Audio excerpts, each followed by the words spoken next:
26वां अध्याय। दक्ष का भगवान शिव को शाप देना। ब्रह्मा जी बोले, हे नारद, पूर्व काल में समस्त महात्मा और ऋषि प्रयाग में इकट्ठा हुए। वहाँ पर उन्होंने एक बहुत विशाल यज्ञ का आयोजन किया था। उस यज्ञ में देवर्षि, देवता, ऋषि मुनि, साधु संत, सिद्धगण तथा ब्रह्म का साक्षात्कार करने वाले महान ज्ञानी पधारे, जिसमें मैं स्वयं अपने महातेजस्वी निगमों आगमों सहित परिवार को लेकर वहां पहुंचा।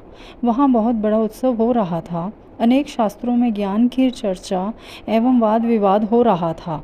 उस यज्ञ में त्रिलोकीनाथ भगवान शिव भी देवी सती और अपने गणों सहित पधारे थे। भगवान शिव को वहां आया देख मैंने सभी देवताओं ऋषि मुनियों ने उन्हें झुककर भक्ति भाव से प्रणाम किया तथा अनेक प्रकार से उनकी स्तुति की। शिव जी की आज्ञा पाकर सभी ने अपना आसन ग्रहण कर लिया। इसी समय प्रजापति दक्ष भी वहां आ पहुंचे। वे बड़े ही तेजस्वी थे। प्रजापति दक्ष ने मुझे प्रणाम करके अपना आसन ग्रहण कर लिया। वे ब्रह्मांड के अधिपति थे, इसी कारण उन्हें अपने पद का घमंड हो गया था। उनके मन में अहंकार ने घर कर लिया था। ब्रह्मांड के अधिपति होने के कारण वे सभी देवताओं के वंदनीय थे। सभी ऋषि मुनियों सहित देवर्षियों ने भी मस्तक झुकाकर प्रजापति दक्ष को प्रणाम किया और उनकी स्तुति कर उनका आदर सत्कार किया। परंतु त्रिलोकीनाथ भगवान शिव शंभु ने न तो उन्हें प्रणाम किया और न ही अपने आसन से उठकर दक्ष का स्वागत किया। इस बात पर दक्ष क्रोधित हो गए।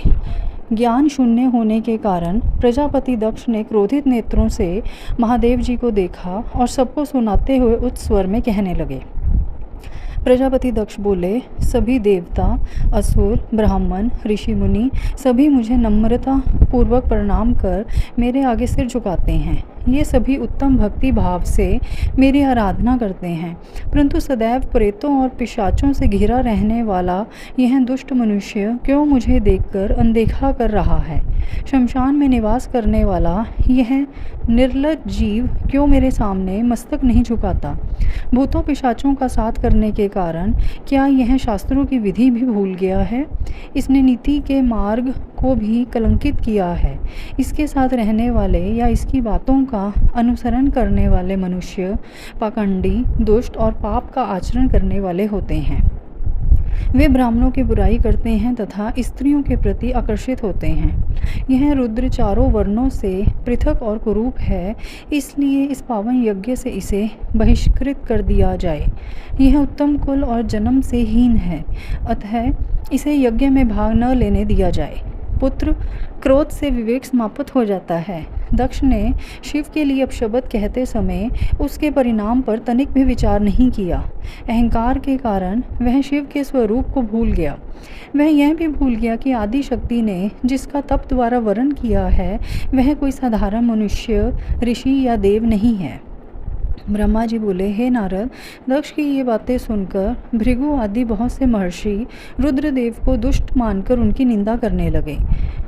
ये बातें सुनकर नंदी को बुरा लगा, उनका क्रोध बढ़ने लगा और वे दक्ष को शाप देते हुए बोले कि हे महामूढ़, दुष्ट बुद्धि दक्ष, तू मेरे स्वामी देवाधिदेव महेश्वर को यज्ञ से निकालने वाला कौन होता है? जिनके स्मरण मात्र से यज्ञ सफल हो जाते हैं और तीर्थ पवित्र हो जाते हैं, तू उन महादेव जी को कैसे शाप दे सकता है? मेरे स्वामी निर्दोष हैं और तूने अपने स्वार्थ की सिद्धि के लिए उन्हें शाप दिया है और उनका मजाक उड़ाया है। जिन सदाशिव ने इस जगत की सृष्टि की, इसका पालन किया और जो इसका संहार करते हैं, तू उन्हीं महेश्वर को शाप देता है। नंदी के ऐसे वचनों को सुनकर प्रजापति दक्ष के क्रोध की कोई सीमा न रही। वे आग बबूला हो गए और नंदी में सभी रुद्रगणों को शाप देते हुए बोले, अरे दुष्ट रुद्रगणों, मैं तुम्हें शाप देता हूँ कि तुम सब वेदों से बहिष्कृत हो जाओ। तुम वैदिक मार्ग से भटक जाओ और सभी ज्ञानी मनुष्य तुम्हारा त्याग कर दें। तुम शिष्ट आचरण ना करो और पखंडी हो जाओ। सिर पर जटा, शरीर पर भस्म एवं हड्डियों के आभूषण धारण कर मद्यपान करो।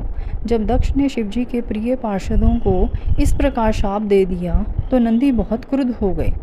नंदी भगवान शिव के प्रिय पार्षद हैं। वे बड़े गर्व से दक्ष को उत्तर देते हुए बोले। नंदीश्वर ने कहा, हे दुर्बुद्धि दक्ष, तुझे शिव तत्व का ज्ञान नहीं है। तूने अहंकार में शिवगणों को शाप दे दिया है। तेरे कहने पर भृगु आदि ब्राह्मणों ने भी अभिमान के कारण भगवान शिव का मजाक उड़ाया है। अतः मैं भगवान शिव के तेज के प्रभाव से तुझे शाप देता हूँ कि तुझ जैसे अहंकारी मनुष्य जो सिर्फ कर्मों के फल को देखते हैं, वेदवाद में फंस कर रह जाएंगे। उनका वेद तत्व ज्ञान शून्य हो जाएगा। वे सदैव मोह माया में ही लिप्त रहेंगे। वे पुरुषार्थ विहीन होंगे और स्वर्ग को ही महत्व देंगे। वे क्रोधी व लोभी होंगे। वे सदा ही दान लेने में लगे रहेंगे। हे दक्ष, जो भी भगवान शिव को सामान्य देवता समझकर उनका अनादर करेगा, वह सदैव के लिए तत्व ज्ञान से विमुख हो जाएगा। वह आत्मज्ञान को भूलकर पशु के समान हो जाएगा। तथा यह दक्ष जो कि कर्मों से भ्रष्ट हो चुका है, इसका मुख बकरे के समान हो जाएगा। इस प्रकार बहुत गुस्से से भरे नंदी ने जब दक्ष और ब्राह्मणों को शाप दिया तो वहाँ बहुत शोर मच गया। भगवान शिव मधुर वाणी में नंदी को समझाने लगे कि वे शांत हो जाएं। प्रभु शिव बोले, नंदी, तुम तो परम ज्ञानी हो, तुम्हें क्रोध नहीं करना चाहिए। तुमने बिना कुछ जाने और समझे ही दक्ष तथा समस्त ब्राह्मण कुल को शाप दे दिया है। सच्चाई तो यह है कि मुझे कोई भी शाप छू ही नहीं सकता, इसलिए तुम्हें अपने क्रोध पर नियंत्रण रखना चाहिए था। किसी की बुद्धि कितनी ही दूषित क्यों ना हो, वह कभी वेदों को शाप नहीं दे सकता। नंदी, तुम तो सिद्धों को भी तत्व ज्ञान का उपदेश देने वाले हो। तुम तो जानते हो कि मैं ही यज्ञ हूँ, मैं ही यज्ञ कर्म हूँ, यज्ञ की आत्मा मैं हूँ, यज्ञ परायण यजमान भी मैं हूँ। फिर मैं कैसे यज्ञ से बहिष्कृत हो सकता हूँ? तुमने व्यर्थ ही ब्राह्मणों को श्राप दे दिया है।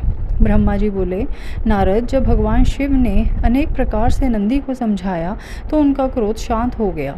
तब शिव जी अपने अन्य गणों व पार्षदों के साथ अपने निवास स्थान कैलाश पर्वत पर चले गए। क्रोध से भरे दक्ष भी ब्राह्मणों के साथ अपने स्थान पर चले गए, परंतु उनके मन में महादेव जी के लिए क्रोध एवं ईर्ष्या का भाव ऐसा ही रहा। उन्होंने शिव जी के प्रति श्रद्धा को त्याग दिया और उनकी निंदा करने लगे। दिन ब दिन उनकी ईर्ष्या बढ़ती जा रही थी।